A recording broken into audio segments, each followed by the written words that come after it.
conceptual perspective to do things. People talk about it necessarily possess all of the elements.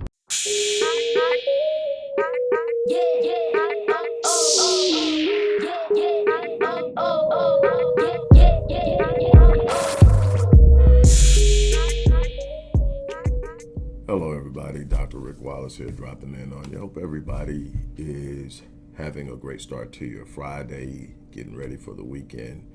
I hope that you are prepared to do whatever it is that you do on the weekend. For me, it's going to be work, at least tomorrow. Got an episode of The Teachers and a course to teach. But Sunday I'm going to spend some time with self and work on personal growth and relax. But anyway, I'm here this morning. Before I get started, please remember we are in the middle of a fundraiser. If you are supportive or believe in the work we do in the community, whether it's with Black Men Lead, which is a focal point right now with all the things that are going on with Black men, mental health, the failure to properly socialize young Black males, how that's playing out in the school system. We're working on all those things. Community involvement. You know the work we've done for the last 25 plus years. Long before we hit this, we've been here on social media for a while. But if you believe in what we're doing, go to the description box. You can either click the link or you can give to the organization's Cash App account. All that information is there. We definitely would appreciate it. I am here because people have been asking me to weigh in on the Brittney Griner thing. I'm going to do the best I can to sort of frame it. I'm not going to give it a whole lot of attention.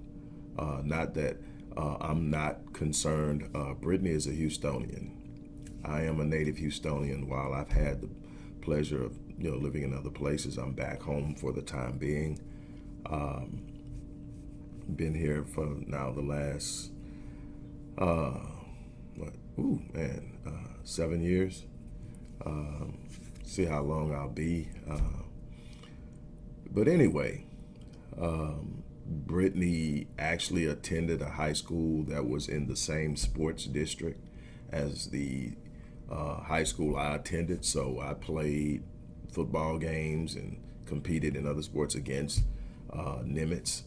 So she's a very familiar figure on the side of town on which I grew up. Watched her play high school ball. And so there's a certain affinity and concern from that particular place. When you know of someone, or you've been familiar with their movings and their goings, because she was at one time the big thing in Houston.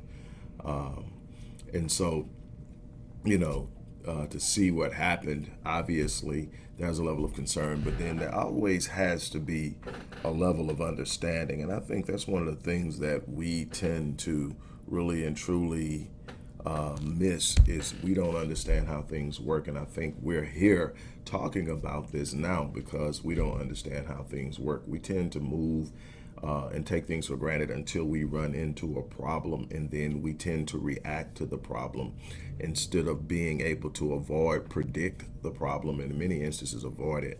One thing that I can say immediately, though I'm not surprised, is I'm glad that she doesn't have access. Well, I hope she doesn't have access to social media, especially Twitter, because of some of the insensitive memes and quotes and things of that nature.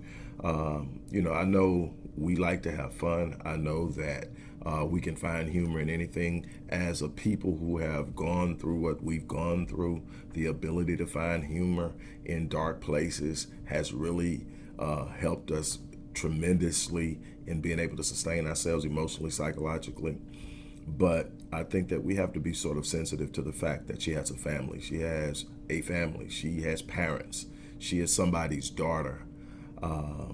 She has loved ones. And while we, all know my position on homosexuality, she has a mate, and that person cares about her.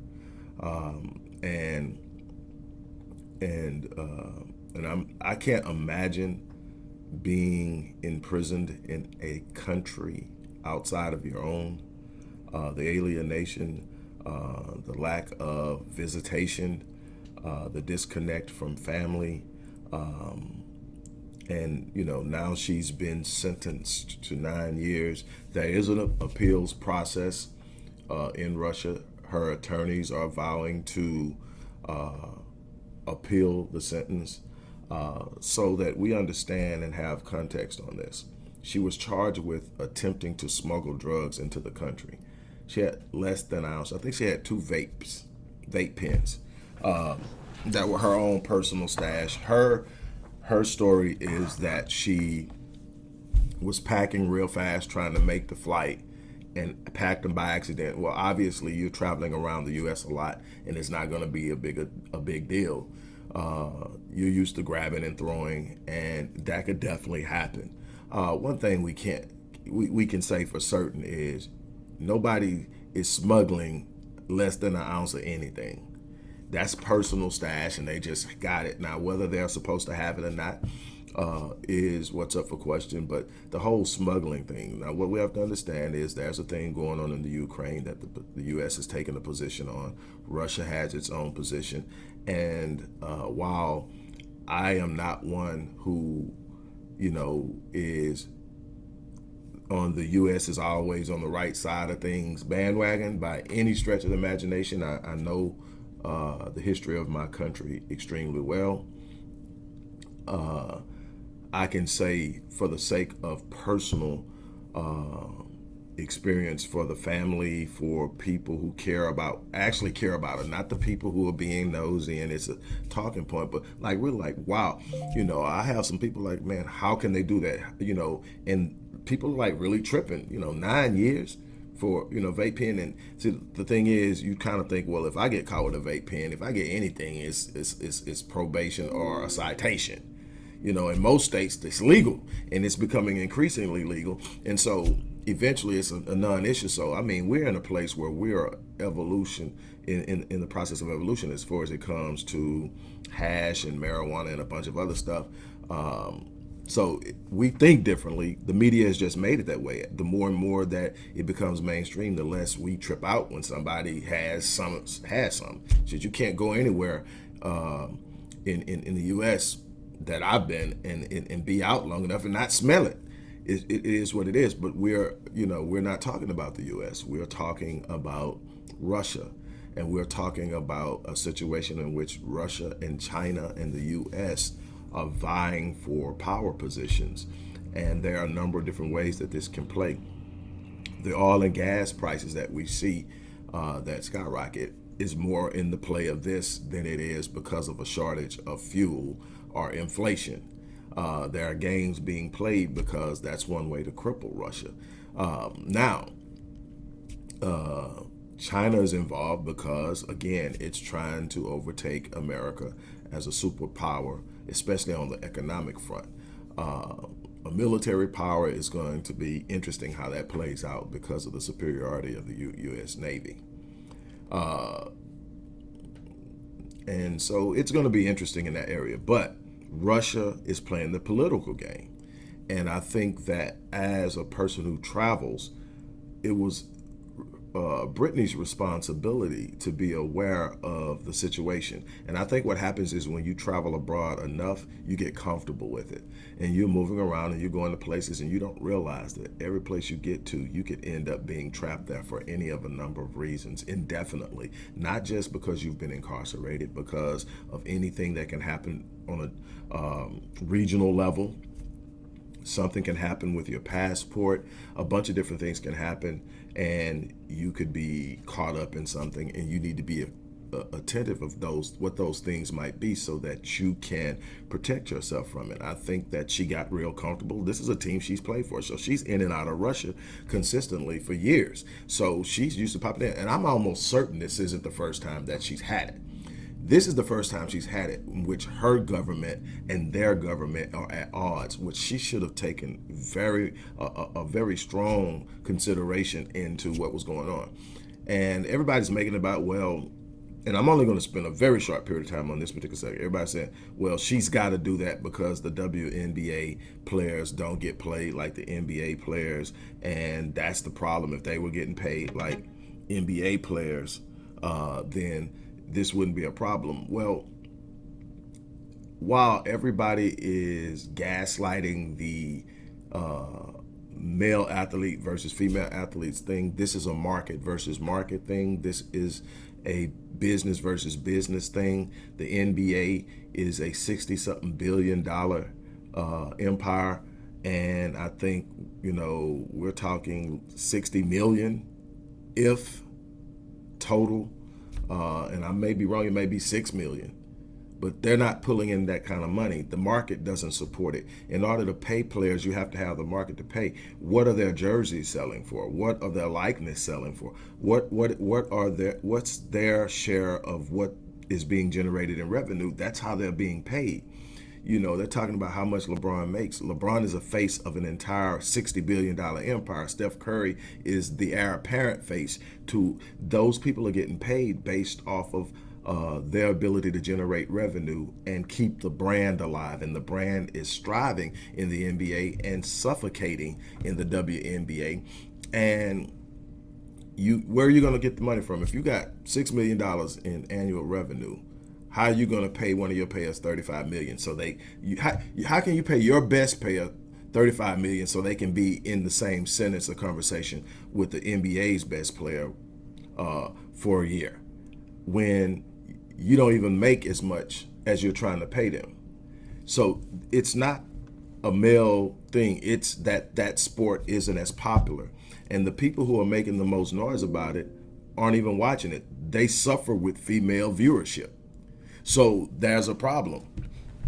So that's not the case. But obviously, if she wants to make paper more than what she's making, she's going to have to go out and do what she needs to do. And that's what she did. The problem is she is playing in a country where when everything's good, everything's good. But when you got conflict, I mean, me personally wouldn't be traveling to Russia anytime soon for no type of things, no business, no money. That I'm not going, because just, you know, being an American makes you a target in so many different places. Just being an American makes you a target. We are probably the most hated citizens around the world.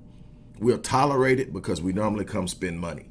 But we're not liked because they don't like us, because we're interfering in everybody's business. And so that's what you have to do on a geopolitical scale, on a geo-social scale, when you're trying to maintain power and you're not in the central force. You got to remember, the United States is the first world power outside of Europe. All the way back to Greece, the Roman Empire. First time you got anything on the West that's established itself as a world power. That takes a lot of interfering over there to maintain what's going on over here. And people need to understand it on that level. I'm not here to get into it. I'm here to talk about what's going on. My thing that I would probably say is be sensitive to the family. That, again, that's somebody's child, somebody's loved one, somebody's friend. I can't imagine what she's going through. My prayers go out to her. Definitely should have been thought out more. But everything is easy to say in hindsight. If she'd have got in and got back home, nobody's even having this conversation. So everything is easy to state and talk about on hindsight. Again, you know, I'm hoping that there is talk of a prisoner swap, you know, and I hope it works out just for the sake of her getting home.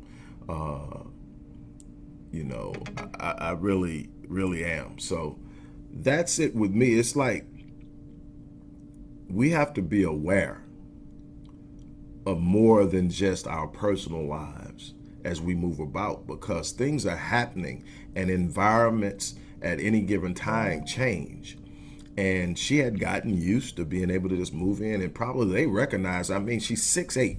So, I mean, anybody that's worked at the airport for any given time sees her coming and knows who she is. So, and I'm also wondering if somebody didn't tip them off that she had it.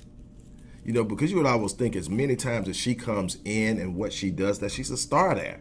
So you would think she gets the treatment, come on through.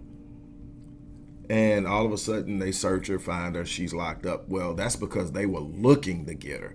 And I'm almost thinking that they've known for a while she does it. It's just now there's a benefit for them knowing, and they capitalized on it. And she should have been prepared for that, and she should have been more careful.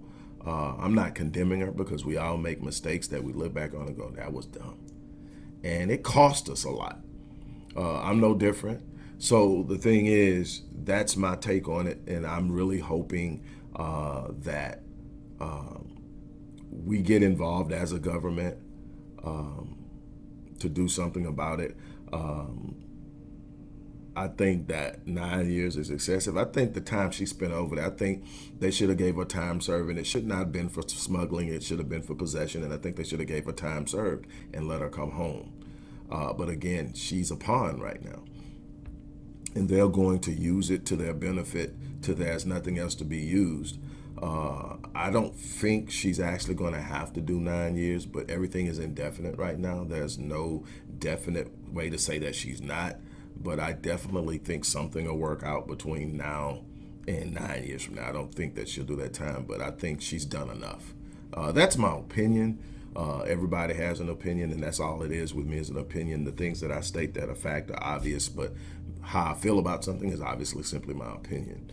But that's my take on it. I hope that I shedded some light on it. I'll be back a little bit later on to talk to you about a specific mechanism of wealth building as we get ready to deliver book number 25 to the masses, The War on Black Wealth, Breaking the Code. The next few weeks, we're going to be talking about wealth, how we've been inhibited in the past and what we can do now in the present. We're going to talk about insurance. We're going to talk about life trust, business trusts. We're going to talk about compound growth. We're going to talk about a bunch of things that are available to us now that we don't take advantage of on a grand scale, and it shows. It's up to us to close the wealth gap, not for them to come back to us, but us to move towards them. And that's what I have to offer. Now, again, don't forget to support the work we do in the Black community so that we may continue. On that note, I'm out of here. You guys have an unbelievable day.